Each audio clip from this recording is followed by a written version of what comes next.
Bonjour tout le monde.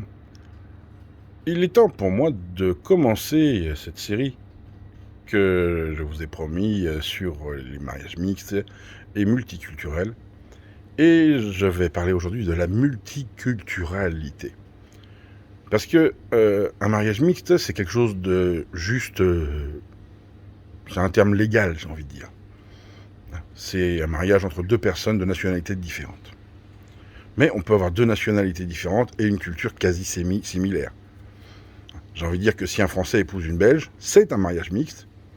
Et culturellement, il n'y a pas une grande différence. Si il y en a qui vont supporter les Diables Rouges et l'autre l'équipe de France, quoi. Ou boire de la Jupiler à la place de la Cronenbourg, enfin, des détails infimes. Mais la multiculturalité, souvent, ça va au-delà de détails. Souvent, on est dans des pays où les cultures sont vraiment extrêmement différentes. Et avant de se mettre avec quelqu'un, c'est important de connaître sa culture. C'est pour ça que quand vous avez un rendez-vous CCAM, on vous demande depuis combien de temps vous vous connaissez, parce qu'on sait que la différence de culture, c'est pas en 15 jours ou en se parlant sur Internet qu'elle va naître. C'est en passant du temps avec les gens, avec leur famille. Vous pouvez être fou amoureux d'une femme qui peut être folle amoureuse de vous, mais dans une culture où les parents sont seuls décideurs de son destin, eh ben ça servirait à rien.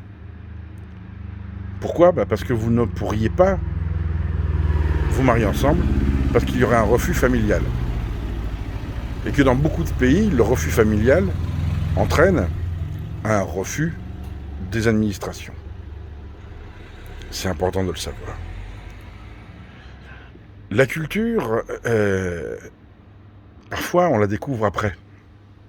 Souvent on la découvre après, parce que on connaît des bribes de culture, à moins de vivre dans un pays étranger, hein. Sinon on découvre des bribes de culture, et on va découvrir des points qui sont beaucoup plus importants, beaucoup plus puissants, qu'il va falloir gérer. Prenons un exemple tout simple.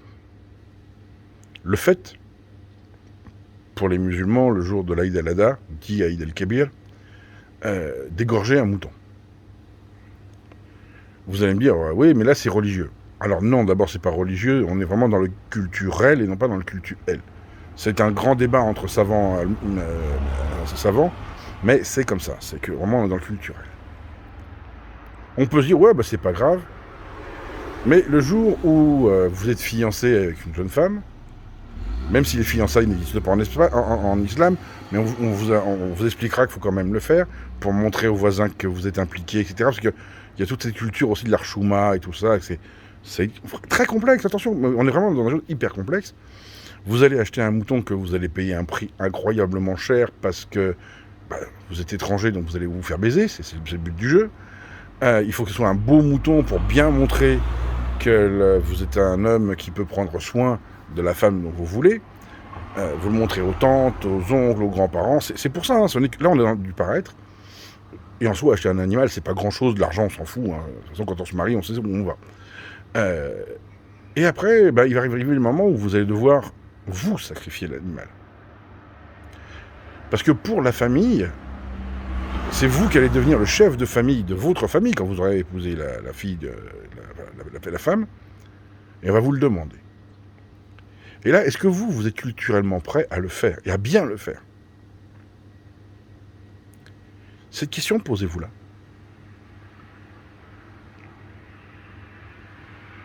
Voilà. Posez-vous-la. Est-ce que je suis prêt, moi, à aller dans un endroit, en général sur un toit de maison, où on va aller sacrifier 1, 2, 5, 10 moutons, il y aura du sang partout, c'est dégueulasse, ça sent mauvais, parce que ça pue, faut pas mentir, hein, ça pue. Enfin, ça sent le sang. Est-ce que je suis prêt à vivre ça ?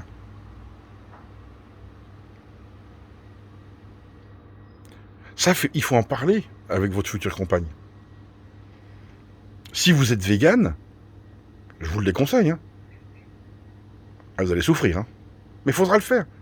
Si vous ne le faites pas, vous serez vu comme quelqu'un de faible, quelqu'un qui n'est pas digne d'être de confiance. Et en plus, comme maintenant la religion se mêle à la culture, on dira c'est un mauvais.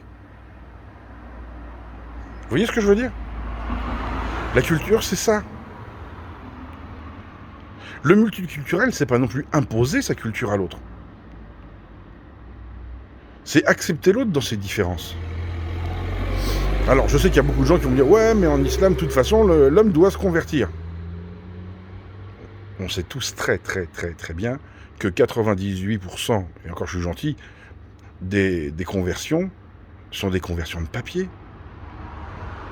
Le mec, il apprend la Shahada par cœur, il la récite, et c'est la seule fois où il fera quelque chose. Il n'ira jamais mettre les pieds dans une mosquée. Jamais. Il trouvera toujours une excuse. Parce que les excuses, c'est comme le trou du cul, tout le monde en a. Moi, je vois beaucoup d'hommes se marier avec des femmes pieuses. Et eux ne sont pas pieux. Mais c'est leur droit de ne pas être pieux. Attention, hein, ça, voilà. Parlez-en avant.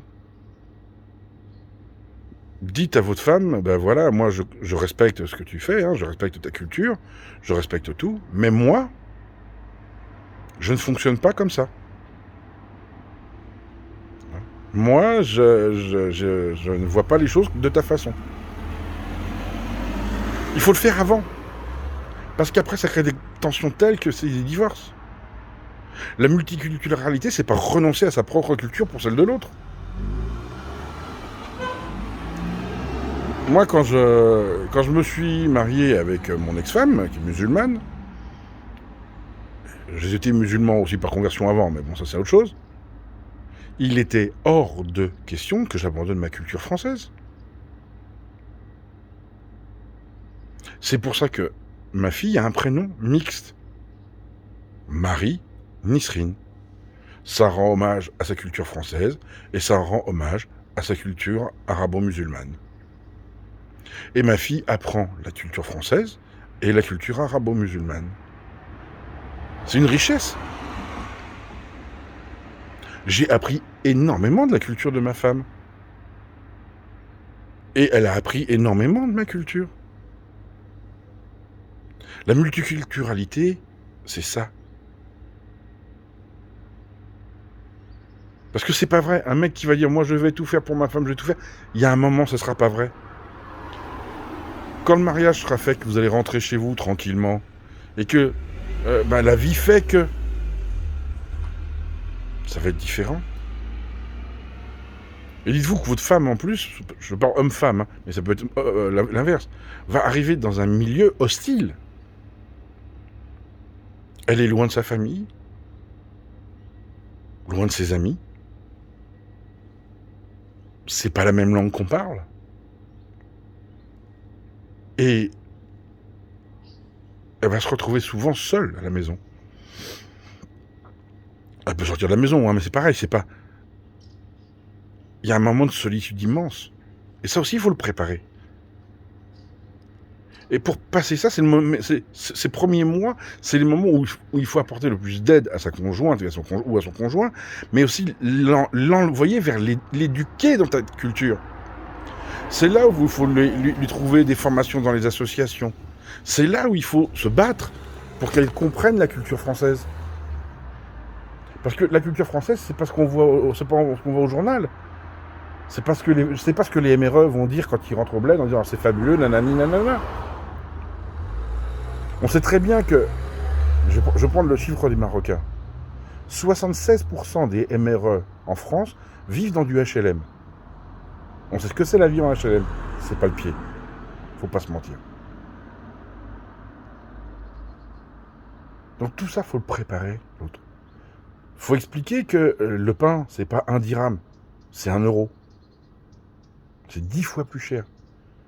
Faut expliquer que les tomates, c'est hors de prix et en plus dégueulasse. Tout ça, faut l'expliquer.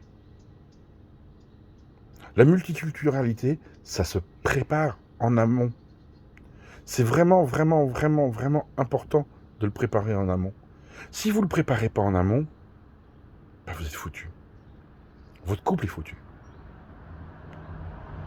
C'est pour ça que quand je vois des gens, ouais, on se connaît depuis 3 mois, on veut faire CCM. Non! Heureusement que ça va vous être refusé le CCM. Expliquez à l'autre. expliquer la vie réellement comment elle est en France. Arrêtez de faire rêver les gens. Bien sûr qu'au départ, ils vous croiront pas, parce qu'on leur a dit que, on leur a dit que, on leur a dit que. Moi, je me rappelle de quelqu'un qui était venu en France, qui migrait.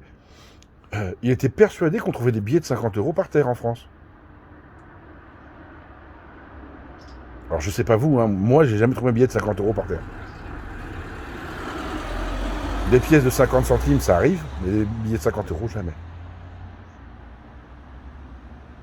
Donc, apprenez la culture de l'autre. Renseignez-vous sur sa culture. Vivez avec lui 1 mois, 2 mois, 5 mois, 10 mois. Et ensuite, pensez mariage. Sinon, toutes les étapes, vous allez les faire à l'envers. Vous montez le toit avant de commencer à mettre les fondations. Et quand on met le toit avant d'avoir mis les fondations, qu'est-ce qui se passe? Ça se casse la gueule. Donc la multiculturalité, c'est vachement important. La multiculturalité, c'est la langue. Si vous avez une personne qui ne parle pas du tout la langue ou très mal la langue, vous allez à la catastrophe. Même si dans votre couple, ça va parfaitement bien, imaginez la douleur de cette personne.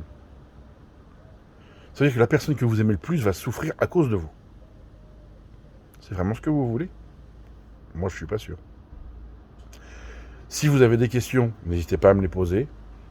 Il existe plein d'associations pour aider à la multiculturalité. La mienne, par exemple. Et surtout, n'oubliez pas, soyez heureux, rendez heureux. À bientôt.